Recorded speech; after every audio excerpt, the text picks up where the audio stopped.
ഇന്നത്തെ തിരുവചനം സങ്കീർത്തനങ്ങളുടെ പുസ്തകം 17:13 മുതൽ 15 വരെ.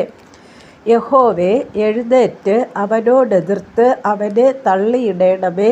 യഹോവേ, എൻ്റെ പ്രാണനെ നിന്റെ വാൾ കൊണ്ട് ദുഷ്ടൻ്റെ കയ്യിൽ നിന്ന് തൃക്കൈ കൊണ്ട് ലൗകിക പുരുഷന്മാരുടെ വശത്തു നിന്നും വിടുവിക്കണമേ.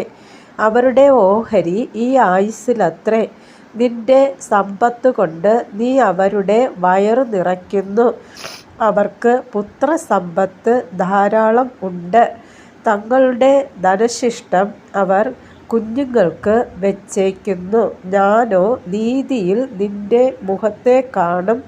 ഞാൻ ഉണരുമ്പോൾ നിന്റെ രൂപം കണ്ട് തൃപ്തനാകും. ഈ തിരുവചനങ്ങളാൽ ദൈവം നമ്മെ ഏവരെയും സമൃദ്ധിയായി അനുഗ്രഹിക്കുമാറാകട്ടെ. ആമേൻ.